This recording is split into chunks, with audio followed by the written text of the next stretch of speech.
Hello class 12th। आज आपका topic हम पढ़ेंगे इलेक्ट्रिक फ्लक्स के बारे में। प्रीवियस वीडियो में हमने एरिया वेक्टर के बारे में टॉपिक कंप्लीट किया था। आज हम पढ़ते हैं इलेक्ट्रिक फ्लक्स। इलेक्ट्रिक फ्लक्स क्या होता है? पहली बात, इलेक्ट्रिक फ्लक्स को हम डिनोट करते हैं फाई से। होप सो आपने प्रीवियस वीडियोस देखा होगा। अगर आपने प्रीवियस वीडियो देखा है तो आपका आज का टॉपिक बहुत अच्छे से समझ में आएगा। इलेक्ट्रिक फ्लक्स क्या होता है? The number of electric field lines the number of electric field lines passing perpendicular to the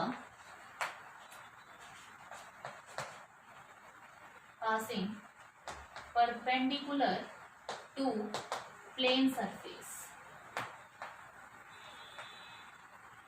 क्या कह रहा है ये कि कितनी इलेक्ट्रिक फील्ड लाइंस कितने एरिया में से परपेंडिकुलर, कोई भी प्लेन सरफेस में से कोई इलेक्ट्रिक फील्ड लाइंस कैसे हो परपेंडिकुलर, कितनी लाइंस पास करती हैं, वो उसका क्या कहलाती है? Electric flux. मान लीजिए ये आपका कोई प्लेन है, ठीक है, कोई प्लेन सरफेस है। ये इलेक्ट्रिक फील्ड लाइन गई, इसमें से पास हो रही है। इलेक्ट्रिक फील्ड लाइन गई, इसमें से पास हो रही है।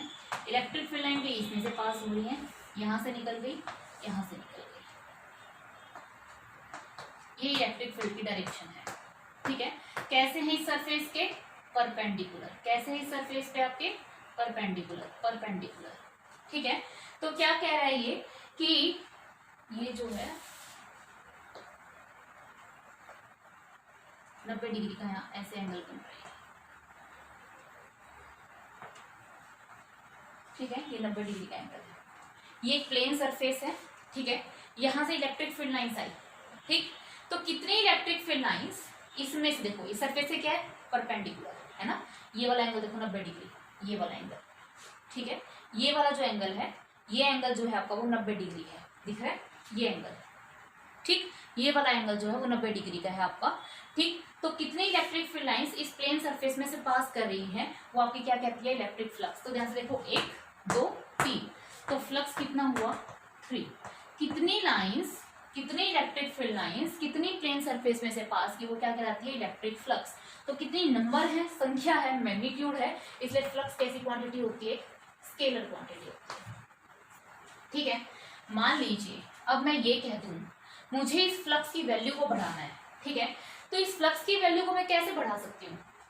कैसे, क्या करूं कि ये फ्लक्स की वैल्यू 3 से बढ़ जाए? क्या करूं मैं? इसका एरिया बढ़ा दूं, है ना। इस फ्लक्स का एरिया बढ़ा दूं, ठीक। मान लो मैंने इस फ्लक्स का प्लेन सरफेस का एरिया बढ़ा दिया, ठीक है। वहां से सिर्फ वही इलेक्ट्रिक फील्ड लाइंस आ रही हैं, इलेक्ट्रिक फील्ड लाइंस आ रही हैं, यहाँ से आई, यहाँ से आई, यहाँ से चली गई, परपेंडिकुलर परपेंडिकुलर परपेंडिकुलर परपेंडिकुलर, और ये चली गई। तो देखो इसका एरिया बढ़ाने से 1 2 3 4, इसमें से कितने लाइंस पास हो रहे हैं? 5 = 4, यानी कि electric flux is directly proportional to area. Yes और नो? कि भाई यहाँ से इलेक्ट्रिक फील्ड लाइंस जो है वो पास कर रही हैं, और एरिया बढ़ाने से इलेक्ट्रिक फील्ड लाइंस की क्या हुई? संख्या बढ़ गई, यानी कि फ्लक्स बढ़ गया। या मैं क्या करूं, इसमें से इलेक्ट्रिक फील्ड के मैग्नीट्यूड को स्ट्रॉन्ग कर दूं, electric density, electric field lines की जो डेंसिटी है वो स्ट्रॉन्ग कर दूं। स्ट्रॉन्ग करूंगी तो इलेक्ट्रिक फील्ड लाइंस और ज्यादा करीब आ जाएंगी। यहाँ से 4 निकली थी, हो सकता है 8 निकल जाए। इलेक्ट्रिक फील्ड लाइन की डेंसिटी बढ़ाने से कम डिस्टेंस पे इलेक्ट्रिक फील्ड लाइंस ज्यादा निकले, है ना। जैसे ये गैप है अभी, अब थोड़ा ज्यादा इलेक्ट्रिक फील्ड की मात्रा अमाउंट बढ़ा दूंगी तो थोड़ी करीब आ जाएगी और ज्यादा निकलेगी, ठीक है। तो phi is directly proportional to electric field and phi is directly proportional to area, ठीक। दोनों को कंबाइन करके लिख दो, combine first and second, then flux is directly proportional to E × A, ठीक है। इलेक्ट्रिक फील्ड जो है एक वेक्टर क्वांटिटी है, एरिया भी एक वेक्टर क्वांटिटी, एरिया वेक्टर मैं आपको करवा चुकी हूँ। और प्रोपोर्शनलिटी का साइन लगाओ, एक कांस्टेंट लगाओ, उस कांस्टेंट की वैल्यू आती है 1 E.A, ठीक। आपने पढ़ा होगा जब किसी दो वेक्टर क्वांटिटी का डॉट प्रोडक्ट लेते हो तब आपके पास क्या आता है? स्केलर। तो फाई कैसा है आपके पास? स्केलर। ये इलेक्ट्रिक फील्ड कैसी क्वांटिटी है? वेक्टर। और ये ए क्या है आपका? एरिया वेक्टर, ठीक। आपको याद है आपने ये लिखा होगा A.B क्या होता है? AB cos theta. तो आप इसको भी ये लिख सकते हो, phi = E.A, phi = EA cos of theta. Clear है? अब मैं पूछूं व्हाट इज थीटा हेयर, यहाँ थीटा क्या है, तो आप लोग पता है क्या कहेंगे, theta is the angle between E and A, but नहीं, थीटा ई और ए के बीच का एंगल नहीं है, theta is the angle between, ध्यान से देखना, theta is the angle between E and normal area vector. Normal area vector करवाया था मैंने आपको, unit vector, normal unit vector, electric field और नॉर्मल यूनिट वेक्टर के बीच में जो एंगल है वो थीटा है। ई और ए के बीच में वाला एंगल थीटा नहीं है।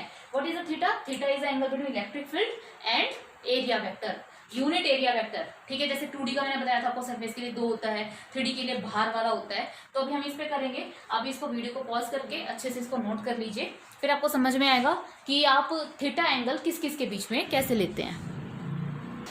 ओके स्टूडेंट्स, मान लीजिए ये आपका एक प्लेन सरफेस है, अब तक इलेक्ट्रिक फील्ड आपका सीधा था, ठीक है। मान लीजिए अब आपका इलेक्ट्रिक फील्ड जो है वो यू है, ये इलेक्ट्रिक फील्ड की डायरेक्शन है, यूनिफॉर्म इलेक्ट्रिक फील्ड है, प्लेन सरफेस है, इसका यूनिट वेक्टर बनाओगे, इसका यूनिट वेक्टर जाएगा इस साइड। मैंने आपको बताया था what is a phi, phi equals to E dot A, और आपने लिखा था E dot A is E A cos theta. What is a theta? Theta is the angle between electric field and normal unit area vector. इस plane surface का vector ये होगा, ये आपको नॉर्मल वेक्टर, इसने और इसके बीच में जो एंगल है ये क्या होगा? थीटा, ये एंगल है theta. What is the theta? Theta is the angle between electric field and normal unit area vector. ठीक है, नॉर्मल एरिया यूनिट जो वेक्टर है उसके और इलेक्ट्रिक फील्ड के बीच का एंगल थीटा है, ना कि इलेक्ट्रिक फील्ड और एरिया के बीच का एंगल। यहाँ देखो इलेक्ट्रिक फील्ड और एरिया में तो कुछ और एंगल है ना, यहाँ पे ये नहीं है। Theta is angle between electric field and normal area vector. ठीक है, एक क्वेश्चन देखो, मान लो ये है, यहां पर इलेक्ट्रिक फील्ड जो है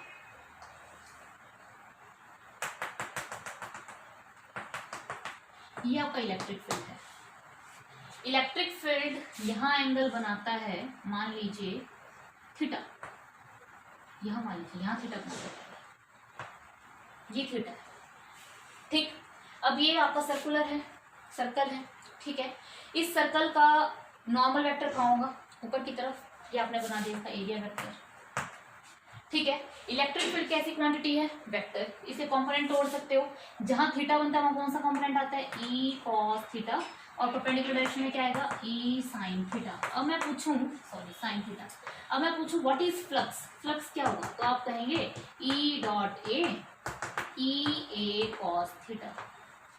ठीक है, ध्यान से देखो, नॉर्मल के साथ कौन सा है? E cos theta. आपको हमेशा वो कंपोनेंट लेना है इलेक्ट्रिक फील्ड का, ध्यान से, तो ये ई कॉस थीटा ना एक साथ इनटू ए, मान लीजिए सर्कल का एरिया ए। ठीक है, E cos theta, E cos theta, ये तो by chance E cos theta आ गया। ठीक है, आपको हमेशा इलेक्ट्रिक फील्ड का वो कंपोनेंट लेना है जो नॉर्मल यूनिट वेक्टर के क्या हो? अलोंग। क्या लेना है? You always have to consider, you always have to consider that component of electric field which is in the direction of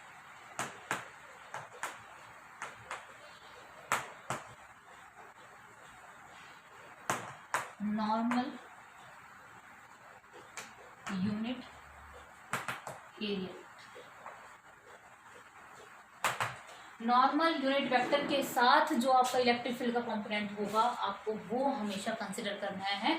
आपको ई साइन थीटा, उसके दूसरे डायरेक्शन वाला कंपोनेंट कंसीडर नहीं करना। देखो, इसके आपके मिस कॉन्सेप्ट को दूर करती हूँ मैं। मान लीजिए अगर मैंने इसी क्वेश्चन को अगर इस तरह दे रखा होता, ये आपका एक सर्कल, ठीक है, ये इसका सेंटर, इलेक्ट्रिक फील्ड ये, और ये इसके साथ एंगल बना रहा है थीटा। ठीक, तो अब इसका नॉर्मल एरिया वेक्टर का बनाओगे? ऊपर की तरफ। ठीक है जी, इलेक्ट्रिक फील्ड कैसी क्वांटिटी है? वेक्टर, वेक्टर क्वांटिटी है तो रिजोल्व होगी, इधर कंपोनेंट आ जाएगा ई कॉस थीटा, परपेंडिकुलर डायरेक्शन क्या आ जाएगा? ई साइन थीटा। यहाँ देखो, आपको इलेक्ट्रिक फील्ड का वो एंगल लेना है जो नॉर्मल यूनिट की डायरेक्शन में हो। अब कौन सा है वो? ई साइन थीटा। तो फाई क्या होगा ई डॉट ए, तो ई को क्या लोगे ई साइन थीटा इंटू ए, ठीक है, ई ए साइन थीटा, ये आपका फ्लक्स होगा, ठीक है।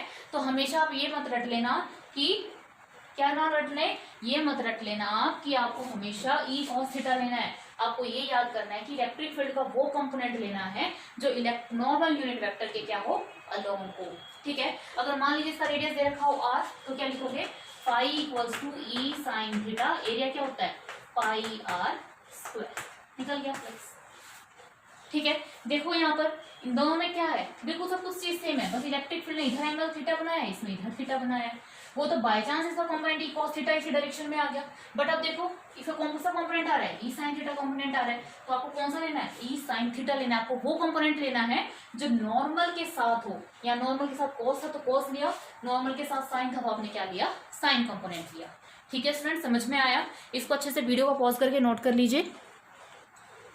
ओके स्टूडेंट्स, ये क्वेश्चन देखिए आप, एक आपको क्यूब दे रखा है, इसकी first surface, second surface, third surface, fourth surface, X axis, Y axis और जेड एक्सिस। इलेक्ट्रिक फील्ड है E equals to E naught I cap. E naught I cap का मतलब है इस इलेक्ट्रिक फील्ड की का जो मैग्नीट्यूड है वो ई नॉट है, और अलोंग एक्स एक्सिस, मतलब इलेक्ट्रिक फील्ड आपका यूं लग रहा है सिर्फ, ठीक। ये क्यूब रखा है, आपको फर्स्ट, सेकेंड, थर्ड और फोर्थ इन चारों सरफेसेस में से फ्लक्स की वैल्यू बतानी है। फाइंड इलेक्ट्रिक फ्लक्स, कैसे निकालेंगे फ्लक्स, फाई वन फॉर्मूला होता है ई डॉट ए, यानी कि E A cos theta. What is the theta, theta is angle between electric field and normal area vector. इसका वेक्टर नॉर्मल बनाइए, किस साइड बनेगा इस साइड, इलेक्ट्रिक फील्ड इस साइड है एंड इस साइड है, what is theta 80 cos 180, 180 angle है, तो ई ए कॉस 180, ठीक है। ई कितना दे रखा है ई नॉट, ए की वैल्यू, ये स्क्वायर सबकी साइड क्यूब है ए, तो ये स्क्वायर प्लेट होगी side into side, A square E naught A square cos 180 minus 1, phi one की वैल्यू आ गई minus E naught A square, E की value E naught A square cos 180 minus 1, ठीक है। What is phi two, E dot A, इसको भी लिखेंगे E A cos, चलो ई, हाँ E A cos theta. Electric, इसका नॉर्मल वेक्टर बनाओगे इस सरफेस का, इस साइड बनेगा, इलेक्ट्रिक फील्ड भी इसी side, theta is 0 cos 0 1, E का E naught A is A square cos 0 1, कितना आ गया ई नॉट ए स्क्वायर, ठीक है। तो फाई टू इतना आएगा, फाई वन इतना आएगा, क्लियर। कोई पूछे what is phi three, phi three इसको नॉर्मल बनाइए, ऊपर की तरफ नॉर्मल, ऊपर की तरफ इलेक्ट्रिक फील्ड इस साइड, कितना एंगल है 90, तो E dot A E A cos 90, cos 90 इज 0, तो फाई थ्री कितना आ जाएगा 0, ठीक है। कोई पूछे फाई फोर, इसलिए नॉर्मल बना दो इस साइड, तो phi four is equals to E dot A, यानी कि E A cos theta. What is theta, normal इधर, इलेक्ट्रिक फील्ड इधर 90 कॉस 90, कॉस 90 कितना होता है 0, तो फाई फोर की वैल्यू कितनी आ गई 0, ठीक है। ओके क्लास, अगर आपसे 5 ये वाली जो सरफेस है ये आगे वाली, इस वाली सरफेस के लिए पूछा जाता तो इसका नॉर्मल इस साइड आता है, इलेक्ट्रिक फील्ड इस साइड 90 cos 90 0, पीछे वाली सरफेस के लिए पूछा जाता 6 सरफेस के लिए, तो वो भी 90 0। अगर आपसे पूछता टोटल इलेक्ट्रिक फ्लक्स बताइए, what is the total electric flux, total flux क्या होगा फाई, तो आप क्या लिखोगे फाई इज इक्वल्स टू, यहाँ लिख देती हूँ, फाई क्या होगा आपके पास total, phi is equals to phi one plus phi two plus phi three plus phi four plus phi five plus phi six, सारे के सारे फ्लक्स को ऐड कर दो, क्योंकि फ्लक्स कैसी क्वांटिटी है स्केलर, क्लियर भाई। फाई वन की वैल्यू कितनी आई आपके पास minus E naught A square, phi two की E naught A square, phi three phi four phi five phi six सारे 0 है, कट गया, ये भी कितना आ गया 0, द नेट फ्लक्स इज 0। समझ में आया कि अगर अलग अलग सरफेस के लिए पूछा जाए तो अलग अलग के लिए निकाल दीजिए, और टोटल निकाला जाए तो सारे सरफेस का क्या क्या करना है, टोटल फ्लक्स आपको ऐड करना है, क्योंकि फ्लक्स कैसी क्वांटिटी होती है स्केलर क्वांटिटी होती है, ठीक है स्टूडेंट्स। तो आपको इलेक्ट्रिक फ्लक्स समझ में आया कि इलेक्ट्रिक फ्लक्स कैसे निकाला जाता है, ठीक है। अगर आपको इस टॉपिक में कोई भी डाउट है तो आप मुझसे कमेंट बॉक्स में पूछ सकते हैं students. Thank you so much.